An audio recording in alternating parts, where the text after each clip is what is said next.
Make sure that you look your best with Minecraft 1.8 skins. What's the best way to make them? Find out!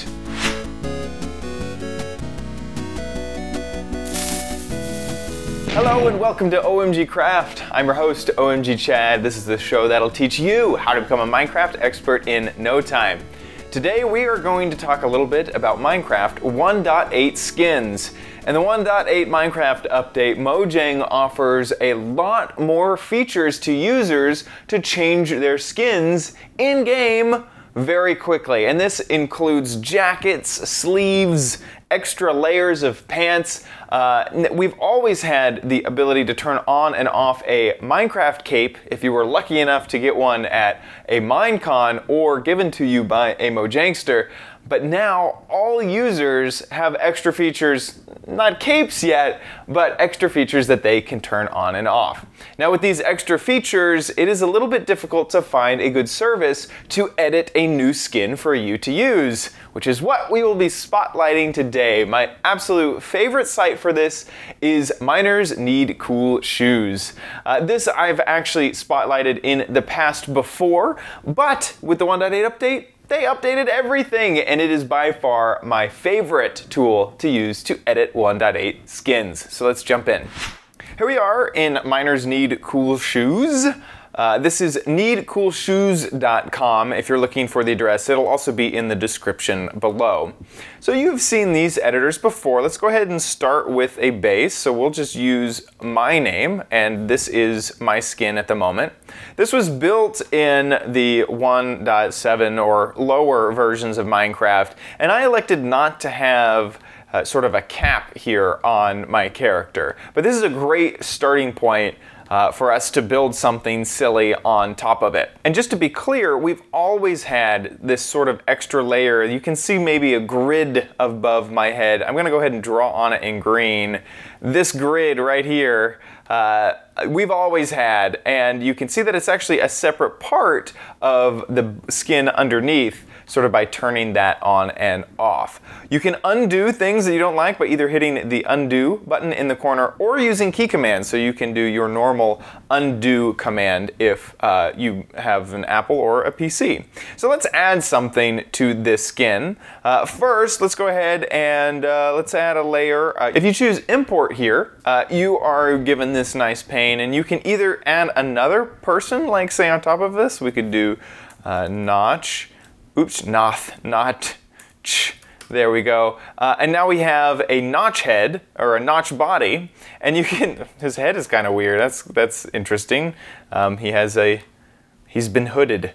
He has decided to become a hooded notch. So we have different layers here, so I could move my skin on top of his, and then you'll see most of my skin. Now Notch's skin does have sort of a helmet layer, so if I turn his skin off, you can just toggle that with the little eye right there. The helmet will disappear on my skin as well. These layers are incredibly powerful. Let's say you don't like a layer. Let's put Notch back on top and make him visible. Let's say I didn't like this layer, you can easily trash it. Or if you want to start a new layer, so you could do something like draw a crazy green smiley face on me, and you just want to see how that looks, you can toggle that on and off as well. Now, on top of just importing people or full skins, you can also import transparent things. So this right here is a backpack which someone has added, and you can see that all it does is add it to my current skin, which is kind of nice. I can turn it on and off as a great layer. Let's add one more thing. Let's look for maybe a hat. There we go.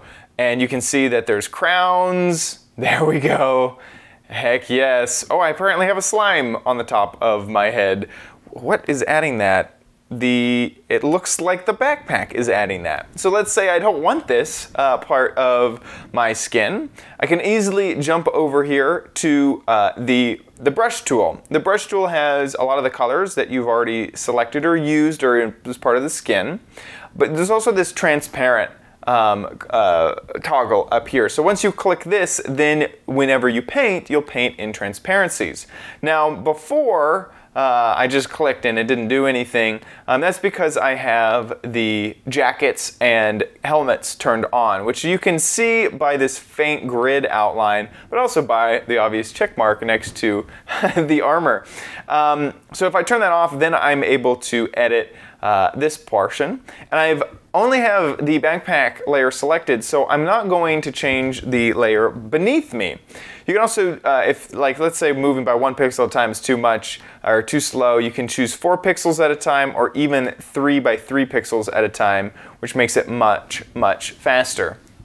Now let's say I do want a streak of blue in my hair. Let me just select blue, and I could do that, but I want to show off a really cool feature, so let me undo that, which is mirror mode, which if you draw on one side, it will translate to the other, which is really, really nice if you're working to make sure that both sides are the same. If I undo that, there's also a camo mode, which means that it will slightly change the color in a varying pattern. That way you won't have such a solid color as just a single blue, which I had before. So this camo will allow you to get a little bit of variation when drawing, which I gotta say is quite nice.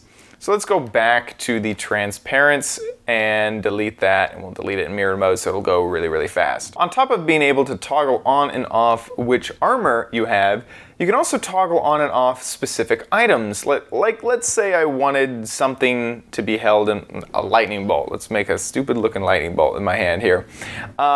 So I can remove the body, which means that I can reach into this hand here and change that. Now I believe, yeah, I have mirrored mode, so now it looks like I have these crazy fisticuffs going. But you know what? That ain't half bad. You know, I'm looking pretty royal. Let's add some. I'm gonna add some of these cool.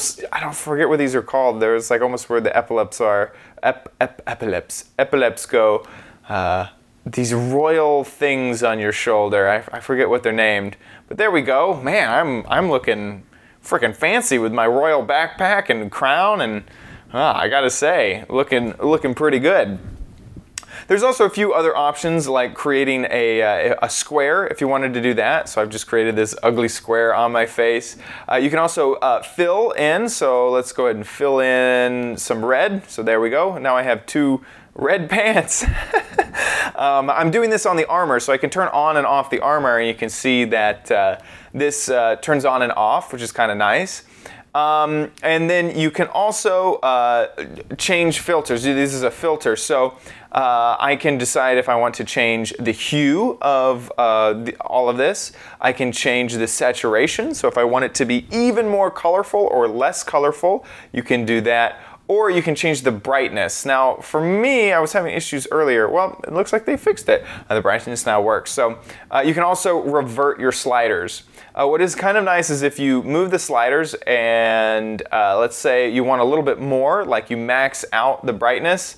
I kind of don't want to do it here. Let's do it to the crown. So if we pull this brightness all the way up, but let's say I wanted it even brighter, I can actually click away, so click into any other tool and then go back into the filter tool, and the sliders have reset. So you can do it again if you need it even brighter. I keep clicking into something else, sorry about that. Or you can slide it down. Now I've made this so bright that I don't think that it's savable. Oh, look at that, it is. It got all the data back, perfect. So those sliders can be done over and over again. Now, of course, once you are finished, you're going to want to do something with this skin. You can either share it to a gallery. It'll automatically load the Minecraft.net site for you, which is kind of nice. I need to log in. Or you can download this to your computer, which I'm going to do now. Now, I want to show you what this looks like in game. So let me go ahead and log in. So when you're on the Minecraft profile page, this is minecraft.net/profile. You can also choose, there's now new options to make an Alex skin, which is basically your arm becomes thinner. I gotta say, I don't really love that look, so I'm gonna keep it back on the, if it's the classic Steve player model. I think it even shows you, oh, yeah, that's not very helpful. Okay, so we'll go ahead and click choose file. Download is the one, I download my own skin just to have a backup. So let's go ahead and choose that, hit upload. If you do happen to have one of those fancy capes, you can choose which cape you are showing here, but most users won't have that. Then you go over to Minecraft, go ahead and play and log in, and there we have it. I have my brand new skin in the game. Now let me show off that you can actually change stuff around. So if I hit escape, go into options and skin customization. Now I can choose to show different things. Now having your cape on and off has been an option for a while, but now you can turn on and off your specific items. So I can turn off all of the overlays, the jacket, the sleeves, the pants, and the hat. When I hit done and back to game, there we go. All of those items disappear, which is pretty cool. So let's just say that I really want some red pants on. You hit options, skin customizations, and turn both of those legs on, and there we go. Or let's say, you know, I really do need that crown. I can turn on the hat and my cape, because why not? And there we go. We have both of those in the game as well. You can do a lot with these new skins. It is really awesome, and your imagination is kind of the limit when it comes to the new stuff you can do. I really like that you could basically hide something either under the jackets and the sleeves and the pants, or you could use those as extra things, like maybe now your Minecraft character has a crazy face that you can turn on and off in the settings. Now, those settings are saved only on the client, only on the computer that you're using. So if you go to a friend's house and sign into that account, what things you have turned on and off in the settings are not going to transfer. So you have to do that again. And that about wraps it up for this episode of OMG Craft. Hope you enjoyed it. For the links to stuff that I talked about, that's in the description below. Make sure you subscribe at youtube.com/OMGcraft, and feel free to give a like or a comment or send me an email. See you next time on OMG Craft.